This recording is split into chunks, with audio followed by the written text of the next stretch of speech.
It's a new year, time for some new music. First, I'm going to look through all the albums that there were in 2022. Well, maybe not all the albums, because that would take me like forever. But I'm going to go through my favorite albums that came out in 2022, and I'm going to put them in a tier list, and we're going to rank them. I'm going to talk about them. Here we go. There was one album that came out in 2022 that I absolutely adored and loved, because it was an artist that was a favorite of mine. There was something different about this artist, and it was Avril Lavigne, because Skater Boy is an absolute jam. Avril Lavigne, Love Sucks, amazing album. I loved it. It's got Travis Barker on it. All the songs are fucking great. Some of it's a little bit cringy, I'll be honest with you. The music's really, really good. The songs are really good, and it's great. So I'm going to put it in A for now. Maybe I'll put it in S. Avril Lavigne, Love Sucks album, going in. So next one, moving on. Willow Smith. You'll probably remember that song. I've whipped my hair back and forth. Her newer stuff is really cool. It's got this kind of grunge, emo aesthetic to it. A lot of the songs on that Coping Mechanism album are really cool. A lot of it's kind of like screamy and like angsty, and it feels cool. Where should we put it? Let's put it in B for now. So this next album, which I really enjoyed, which only came out a few months ago, is the 1975's Being Funny in a Foreign Language. I don't think there's a bad song on that album. It is incredible. I've always loved the 1975, so to see them do this kind of stuff as well is really interesting, and it's stuff that they do super well, and they're just incredibly talented musicians.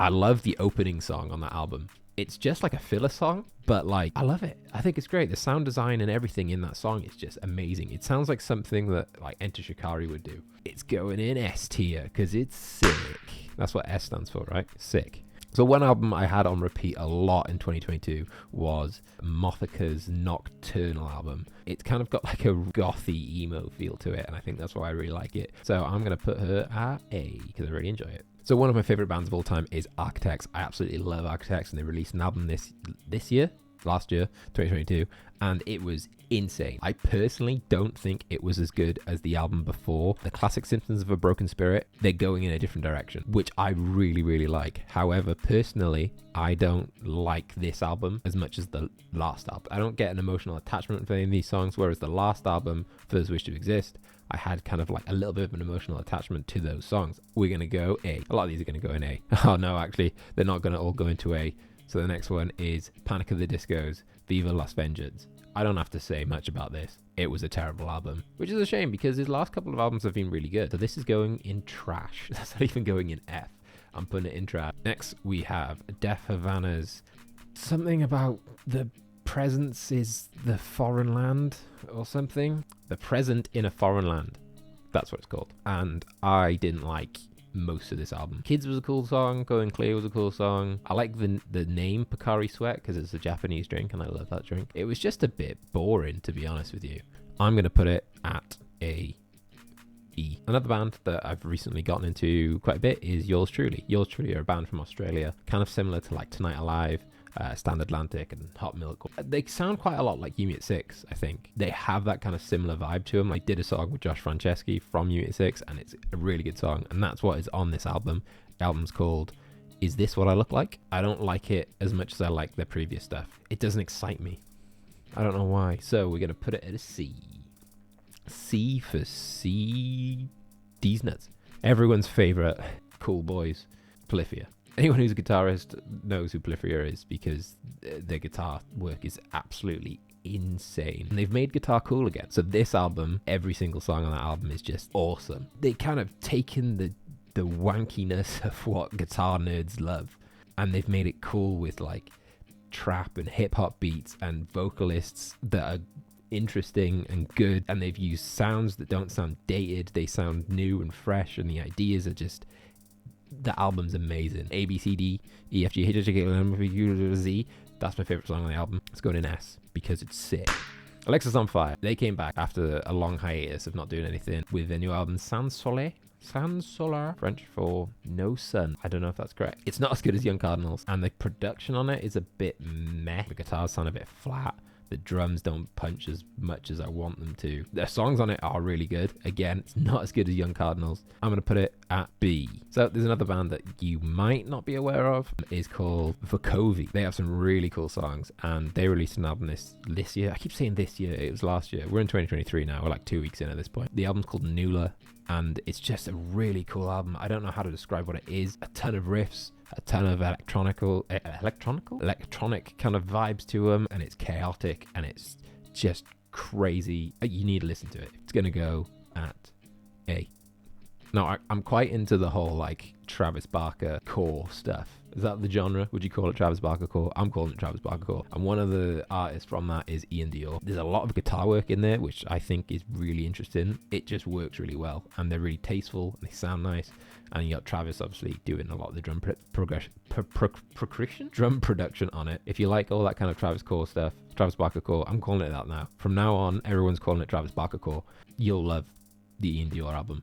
It's going to go at a B. For some reason, I've put Avril Lavigne on yet twice, so I just put the other one in the trash. Standard Atlantic, over the past year or so, probably turned into one of my favorite bands of all time. The guitar work is insane. The production is insane. The songwriting is incredible. It's really, really good. The album's called F.E.A.R. Just check it out. Honestly, it's so good. So that's going to go S, because it's sick. Straight from the Path. I love Straight from the Path, and I love the guitar work and the guitar riffs in Straight from the Path, and it just makes me want to kick a wall over and just break stuff like Limp Bizkit. It's all about the he says, she says bullshit. I know you want to quit talking that shit. It just makes me want to break shit, and for that, S, that's it. That's all we need to talk about. Cassyette's really cool. She kind of sounds like Pink, but it's just a little bit more gothy and emo-y. It's sick. It's a great album. It's going in B. Boston Manor. Now, Boston Manor was a band that I used to be obsessed with, and when they released their Neighborhoods album, that was it for me. That was all I listened to for 2 years straight, because it was such an amazing album. Unfortunately, I don't think their newer stuff is as good as that, and I don't think anything they'll ever do will ever beat Neighborhoods. So it's going to go to D. A new artist I found was Breakence. I think it's Breakence. He has like this I think it's called Hypopop, which is just super produced, like Midwest emo-y, loads of crazy production going on it. He's turned into one of my favorite artists. I can't wait to see what he does next, because that album he released recently was just insane. That's going to A. Dance Gavin Dance, the band that has really cool guitar work. I just can't fathom how he writes any of this stuff. Just for that alone, it's going to B. LS Dunes. Now, if you don't know who LS Dunes are, you should, because basically it's like an emo band supergroup. So you've got the vocalist from Say or Sin, the guitarist from My Chemical Romance, the other guitarist is from Coheed and Cambria, and you've got the bassist and drummer from a band called Thursday, which were a pretty big emo band back in the day. Like, what a lineup. And honestly, the album slaps. I'm going to put it at an A. Mom Jeans. I never used to be into Mom Jeans, but then my friend showed me Mom Jeans. It's really cool. I like that kind of like super heavy pop punk. Not like heavy as in like, I mean just like it's heavy pop punk. You take the pop punk and you dialed it up to a bajillion. The songs are good. It's a B for me. One of my favorite bands is Northlane. They released an album. Northlane are just always good. I don't need to say much about it. It's going in A. Nova Twins. Riffs. It's going in B. The Midnight, they're like a synth wave, 80s inspired, that just make absolute bops after bops after bops after bop. They've again become one of my favorite bands of all time. I'm putting them in an S because I'm biased. Machine Gun Kelly, his new album was bad. It's going to F. It was bad. Another new artist that I've recently gotten into is Maggie Lindemann. Grungy emo girl aesthetic. Her music is great. It's an A. The first Pale Waves album, amazing. 10 out of 10. Awesome. The newer album, it just sounds like they've ripped off All Time Low. Honestly, it's like they've gotten All Time Low in the studio. All Time Low recorded an album, and then they just gave it to Pale Waves. Listen to Pale Waves' new album, listen to All Time Low, and come back and tell me I'm wrong. It's gonna go at an E, because I quite enjoy the songs, because I quite like All Time Low. And I accidentally put Willow in there again. So there you go. That's my tier list, top albums of 2022. Do you agree? Do you disagree? Let me know in the comments. So yeah, if you enjoyed this video, please make sure to leave a like, and thanks for watching. I'll see you later. Bye.